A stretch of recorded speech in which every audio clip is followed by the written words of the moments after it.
خیر بخش مری کے بلوچ کو ترقی کے نام پر دسترخوان کے بچے ہوئے ٹکڑے دیے جا رہے ہیں، جو بحیثیت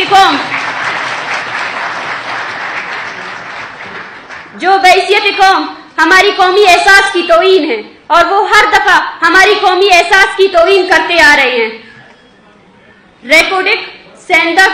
گوادر اور سوئی کے وسائل کو بے دردی سے لوٹ کر اپنے لیے تو یونیورسٹیاں، کالج اور انڈسٹریاں بنائے جا رہے ہیں، اور بدلے میں ہمیں ایک ایسا خونخوار روڈ دیا ہے جو ایک سال میں بلوچوں کی 10,000 لاشیں کھا جاتی ہے۔ یہ ترقی آپ رکھ لیں، ہم ایسے ترقی نہیں چاہتے ہیں جو ہماری زندہ انسانوں کو لاشوں کی صورت میں مسخ کر دے۔ حاضرین مجلس، بلوچستان کو ریاست نے مال غنیمت سمجھ رکھا ہے،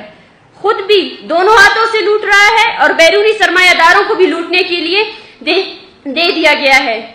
لیکن ریاست آج تک بلوچستان کے وسائل کو لوٹنے کی ایک کوڑی کا حساب بھی نہیں دے سکتا۔ سوئی، سیندک، ریکوڈک اور گوادر کے بدلے ریاست میں بلوچستان میں کتنے فعال تعلیمی ادارے بنائے ہیں؟ کیا بلوچ قوم کو اس بات کی آگاہی دی جا سکتی ہے کہ گزشتہ 10 سالوں سے سیندک معاہدے سے کتنے فیصد بلوچوں کو ملازمتیں دی گئی ہیں، اور سیندک سے چاغی میں کتنے فیصد اسکول بنائے گئے ہیں جو اب بھی فعال ہے؟ 1952 میں دریافت ہونے والی بلوچستان کی سوئی گیس کو پاکستان کے صنعتوں کا ایندھن بنایا گیا، مگر اسی گیس سے بلوچستان کا چولہا نہ جل سکا۔ 2013 میں گوادر بندرگاہ کا معاہدہ کر کے اسے ترقی سے منسلک کیا گیا، جہاں وسائل کے مالک بلوچ قوم کو چند نوکریوں کے لالچ دی گئی، مگر آج گوادر پورٹ کے سمراٹ ہم سب کے سامنے ہیں، جہاں گوادر کو ایک فوجی چاونی کی حیثیت دی گئی ہے، اور گوادر کے مقامی افراد کو ان کی زمینوں اور سمندر سے بے دخل کیا گیا ہے۔ وہ سمندر جو گوادر کے ذریعہ معاش ہے، اس سمندر سے ماہی گیروں کو بے دخل کر دیا گیا ہے۔ حاضرین، جب ریکوڈک کا سودا لگایا جا رہا تھا تو اس ملک کے دارالحکومت اسلام آباد میں بلوچ طلبہ اپنے اسکالر ساتھی حفیظ بلوچ کی بازیابی کی جدوجہد کر رہے تھے، جہاں انہیں بے دردی سے تشدد کا نشانہ بنایا گیا، ان کے خلاف غداری کے مقدمے درج کیے گئے، اور اس ملک کے وزیر اعظم سمیت ریاست کے ہر ستون نے بلوچ وسائل کے سودے کے بدلے اپنے قرضے چکتا کرنے کا جشن منا رہے تھے۔ یہ وہ تضاد ہے جو بلوچ اور وفاق کے رشتے کی حقیقت کو بیان کرتا ہے، یہی وہ تضاد ہے جو بلوچ اور وفاق کے رشتے کی حقیقت کو بیان کرتا ہے، اور جو بلوچ قومی شناخت کو ایک خطرے کی جانب لے جا رہا ہے، جہاں وفاق نے فقط بلوچستان کے وسائل کی لوٹ مار تک اہمیت دی ہے، اور وہاں بلوچستان کے حقیقی وارثوں کو صرف نسل کشی کی گئی ہے۔ دوسری جانب بلوچستان کی سیاسی قیادت قوم دوستی کا دعویٰ کرتی آ رہی ہے، مگر اسمبلی کے ان کیمرہ اجلاس جہاں ریکوڈک معاہدے کو سامنے لایا گیا، تمام اسمبلی ممبران کو معاہدے کی شرائط سے ناواقف رکھا گیا، مگر افسوس کے ساتھ کہنا پڑتا ہے کہ اس تاریخی ناانصافی پر کسی عوامی نمائندے کی عملی مذمت سامنے نہ آ سکی،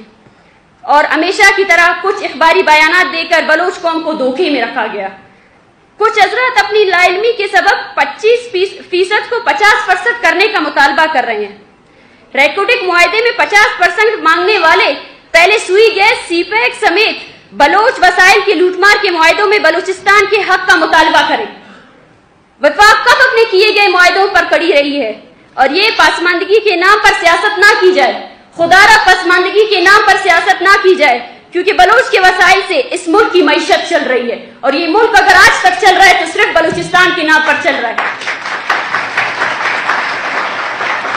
اور آج جو اسلام آباد میں گہما گہمی چل رہی ہے، جو یہ ملک معاشی بحران پہ گزر جا رہا ہے، تو آج بھی عمران خان کو اگر بکنے کے لیے کوئی چیز ملی تو ریکوڈک ہی ملا۔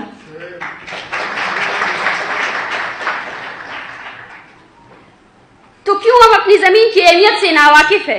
جن سیاسی پارٹیوں کے دور اقتدار میں سی پیک کا معاہدہ ہوا، وہ برملا اس کا اظہار کرتے کہ سی پیک ان کی پارٹی کی کرامت ہے، مگر آج جب سی پیک کے ترقیاتی منصوبے کی حقیقت ہمارے سامنے آئی ہے، جہاں بلوچ اپنے سمندر، اپنے روزگار سے بے دخل کر دیا گیا ہے اور سراپا احتجاج ہے، وہ سیاسی پارٹیاں بوکھلاہٹ کا شکار ہو چکی ہیں۔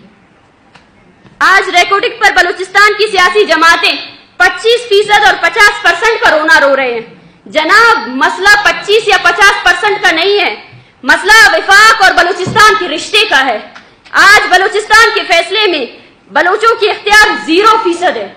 آج بلوچستان کے مستقبل کے فیصلے اسلام آباد کے عالیشان محلوں میں کیے جاتے ہیں، اور کتنی شرم کی بات ہے، کتنی شرم کی بات ہے کہ ہماری سیاسی پارٹیاں اپنے زمین اور قوم کے فیصلے خود کرنے کے بجائے اس میں فیصد مانگ رہے ہیں۔ ہمارا مسئلہ فیصد نہیں، ہمیں اپنی زندگی جینے کا حق دیا جائے، ہمیں اپنی سرزمین اور قوم کے فیصلے خود کرنے کا حق دیا جائے۔